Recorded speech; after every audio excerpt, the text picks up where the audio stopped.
Welcome to Soul Connect, a space where hearts meet, stories unfold, and the soul finds its voice. I'm your host, Dr. Daisy Lekharu, and today we are diving into a theme that touches everyone's life: family. We unravel the tapestry of family. What is family? Is it the people we are born to, the ones we choose, or the ones who choose us? For some, family is a warm embrace, a place of safety and unconditional love. For others, it is more complicated, a mix of longing, distance, or even pain. And yet, we all carry the imprint of family. Whether it's the one we are born into, the one we built, or the one we found along the way. I've known people who were raised by grandparents because their parents had to work elsewhere.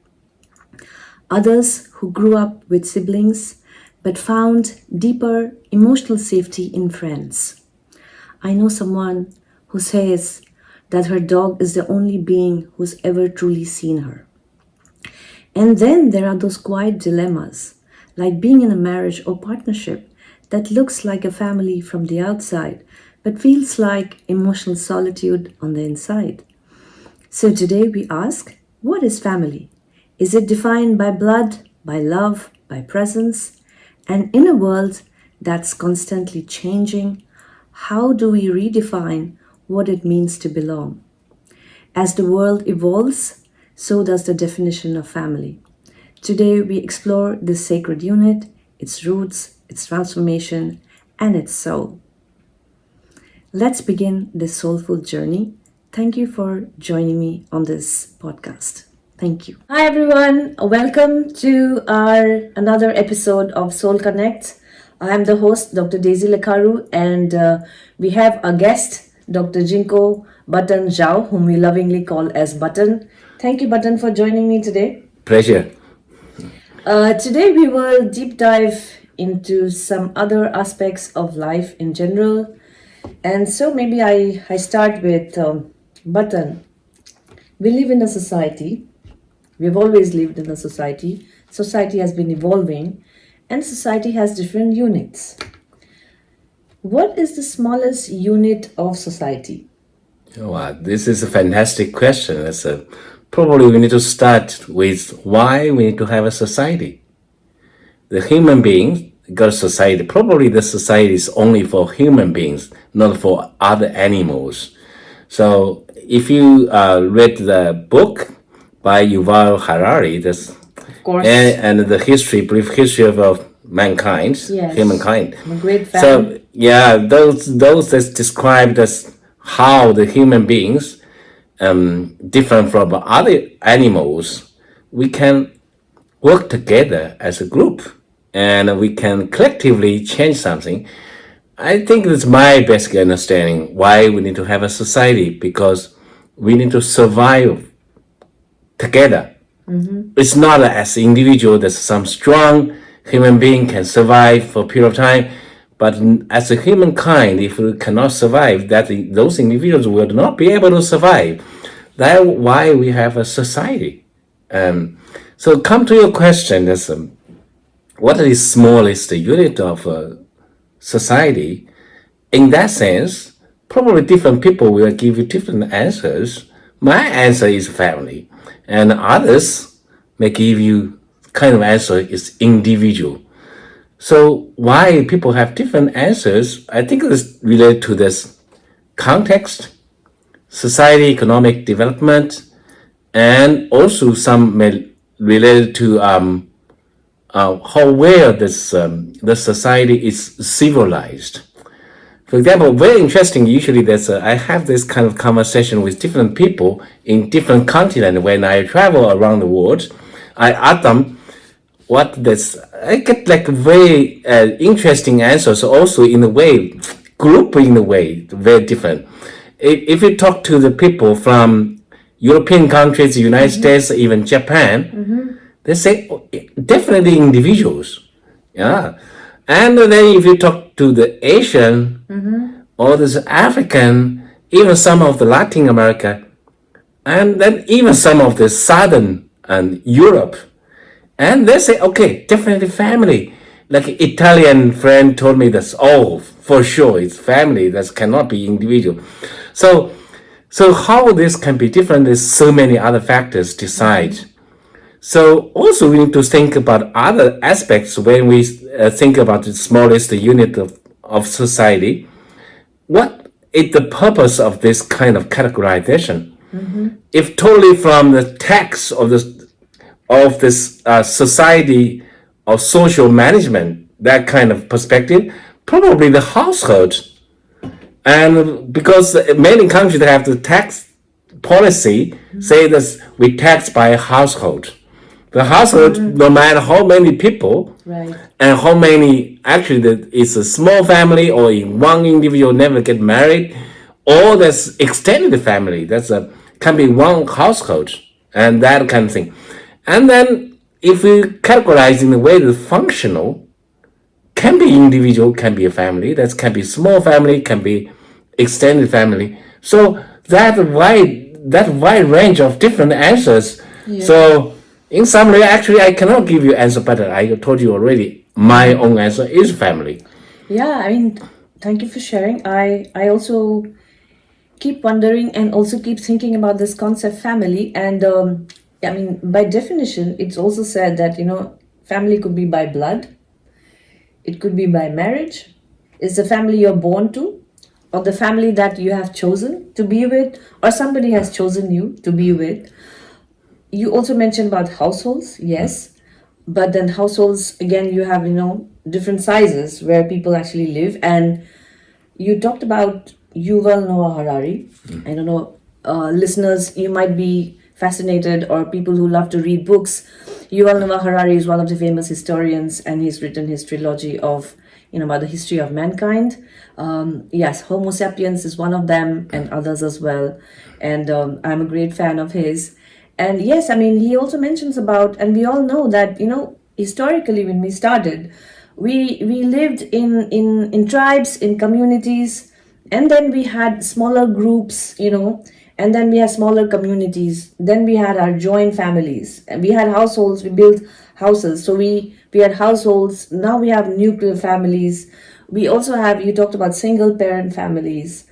So it is evolving, the concept of family, right? So I think with different factors playing in the worlds, including not just economic factors. I think people also move away for occupation, for better prospects as well. So sometimes the concept where they grew up with as a family also changes for them relatively with time.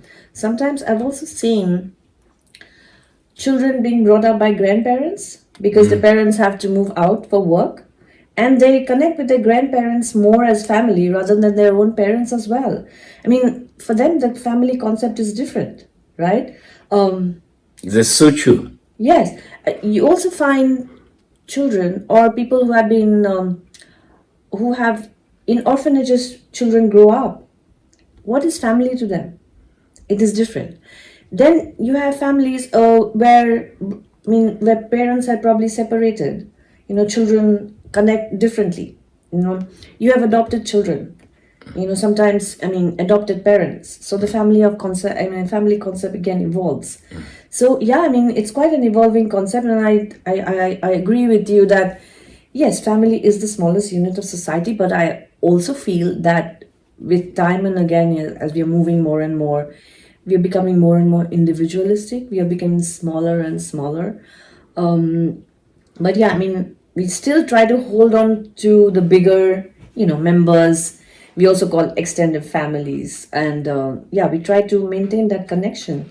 I think family is so much about connection, where you actually connect more. You probably live more, so you connect more and you understand each other better. Yeah, Yeah, probably we also need to think about the family from a different aspect. The society was formed because they want to support each other, and a family being the smallest unit, according to my opinion. And because people want to get support or protection from others, now with the social security system maturing, so even as an individual, you never get married, you do not have children, you do not have other people around you, but you still get much support you will need. For example, we are in Switzerland. We have social system here. Even you lost job, you will be paid, and the government will cover some of the health insurance, may pay your apartment rent for a period of time and help you to find another job. So this kind of thing that's previously support from the family, other members. Now, as a society, that gets support much other things from that. And also, I totally agree with you. The things are evolving, and with other things coming to this concept of family. Could be other things also there. If you know, I know you did a lot of research on that. You can talk about that. Yes. Very interesting, this movement, actually. Slowly getting into that, we are living in a different world. But before that, I would also like to mention about, many of us are born into families. We have a lot of people staying in the family, but often we don't feel connected. Sometimes we feel connected more with some friends, maybe, who seem to understand you more. And I've heard people also saying that, I live with my parents and my siblings, but they don't understand me at all. I have this childhood friend who understands me so much. And for me, that person is family to me. So we've also seen that also happening, right? So I've also seen people staying with pets because we love pets. I love pets myself, but pets are also part of the family. But sometimes we also see people staying with their pets, living with their pets, and considering them as family, because there's also been stories of, there was this famous dog in Japan where the person who had the dog, passed away, but the dog used to actually be in the station every day waiting for him to actually come. He didn't know that he passed away. But yes, there are many living people living with pets who actually consider their pets as family. I don't know your reflections about that. Probably we come back. What are the usual attributes of a family? When we call a family, because you mentioned a pet. I think that's something you can rely, or someone you can rely on constantly. You will feel like some kind of protection, or some kind of friendship that's warmth you would have. So those things so that was part of the traditional family. Now with this new things involvement, like you mentioned, there's some siblings, there's friends that grew up together at that time during the childhood, but they did not grow up together as adults and your professional life or this personal life in a different context. So those things probably we dropped. We did not intentionally drop them, but unfortunately those things got lost along the way. But in the meantime, as an individual, we all need some kind of support from somewhere. I think I totally understand that those people rely on pets for that kind of affection or something otherwise. People always try to compare my girlfriend or my pet, and my pet more reliable than my girlfriend or boyfriend. That kind of thing. Of course, in one of my biking cycle. That's like a journey. That's somewhere not far from Geneva. I saw an accident, and a lady, a middle-aged lady, was crying by the roadside because her dog was killed by a car. So you can see that kind of situation. Although policemen were there to try to comfort her, but it's not easy because. But I later on find out from the policeman is he's an individual. He did not get married. She did not have any family members around her. That's so only the dog. So be part of the family. So you can see that kind of emotion at that time. I totally relate. I've also grown up with pets. We always had dogs at home, Leo, Panther, and other names we had actually given them. We used to have them feed before we had our food, because and then we used to be really worried, whether they are being taken care of or not. Nobody would leave the home because it would be difficult for them to stay alone at home. So I have that feeling as well. I mean, yeah, but I've also seen people where people also feel insecure because somebody has a pet at home, and then you mentioned about relationships where you feel that you love your pet more than you actually love the person with whom you are. So I've actually seen those conversations happening. I think with pets, we also, I think as family or connection, we look at someone who doesn't judge you, but you get the warmth and affection, non-judgmental warm and affection, I would actually say, and not asking you any questions at all. So maybe that's where the connectivity, I mean, we are as humans, we always love to have the way we Yeah, want that things. in that context is, of course, the people people are very different. Some people want to face the reality and challenge, take a challenge, and actually brave enough to Yeah. to change something. And others probably get too tired with this real life, and they want to avoid something. The pet may serve that way. That's instead that's a have a human being always challenging you and pick up something you're not doing good, and it's kind of feeling that's a Yeah. So this takes me to another world. We are in a new world. We are actually doing this podcast using so-called technology, without which this would not have been possible. Now we are moving towards something called artificial intelligence. Wow. And I think we are all dealing with some form of artificial intelligence or the other. I don't see you wearing a smart watch at the moment, but I'm sure you be using, or people are actually using with artificial intelligence and doing everything, using it for different purposes. I was doing a little bit of research, which you actually mentioned. I've actually seen that in some parts of the world, we also have artificial intelligence becoming, playing some roles as companions in some form or the other. I've actually taken some notes so that I actually don't miss them and I don't make mistakes. So examples are Replica. One is Replica. Replica is an AI chatbot which was designed to be a friend or like a romantic partner. And users can actually customize even its personality. So it seems there's this person in Italy who has reportedly had a virtual wedding with this replica companion. I mean, these are stories. There's one called WooBot, which is like a mental health chatbot, and it uses cognitive behavioral therapy techniques. It is not a therapist, but users say that it has helped them through some dark times. There is Paro. It's a robotic baby seal which is used in elderly care, and I've heard being used in Japan by some people. Elderly patients with dementia have actually shown reduced anxiety and increased joy when interacting with Paro.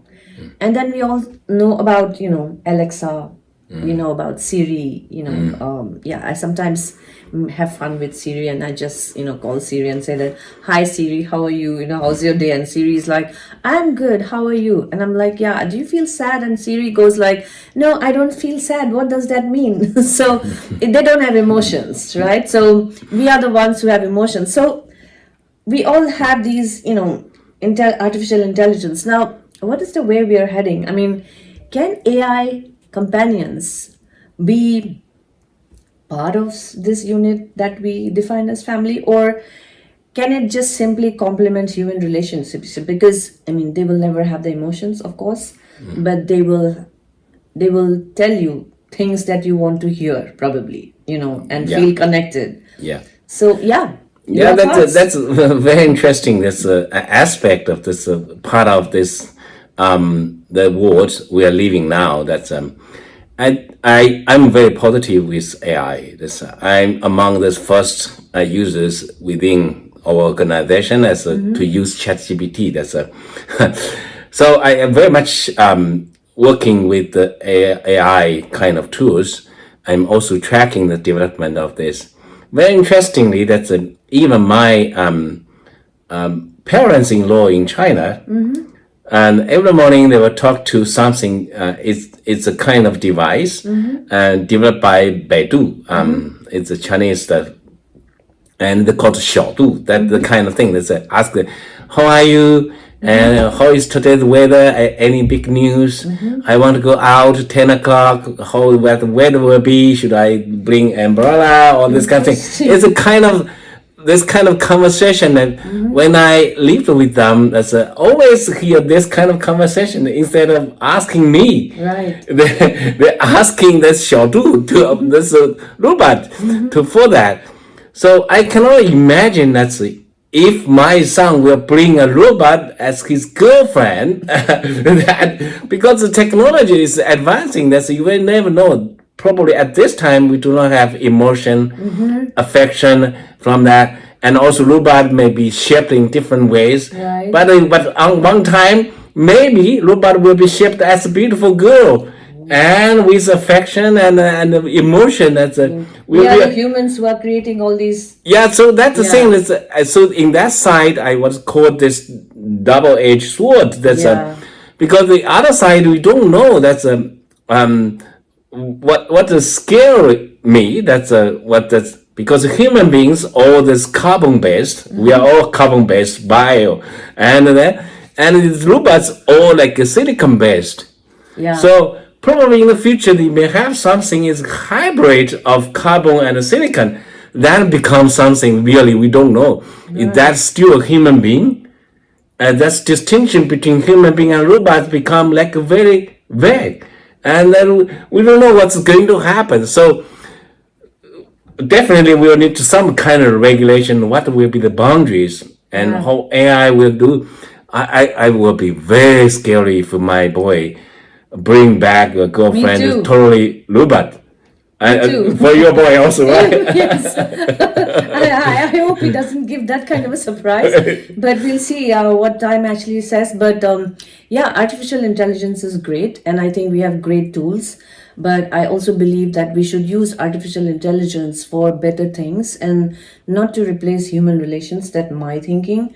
But obviously, we are living in a society which is forever evolving every day with newer developments. And we ourselves are responsible for developing those as well, right? So, great conversation. Let me ask you, it's actually that's robot family, part of the family. Well, for me, not. But I would love to have a robot which is helping me in doing some stuff that I hate doing, for example. We do have these machines and gadgets which help us in doing different stuff. But I don't mind having a robot at home helping me with some household chores, for example. But not replacing human emotions. Where are we heading? We have lots of questions. As a family, as a unit of society, where are we heading?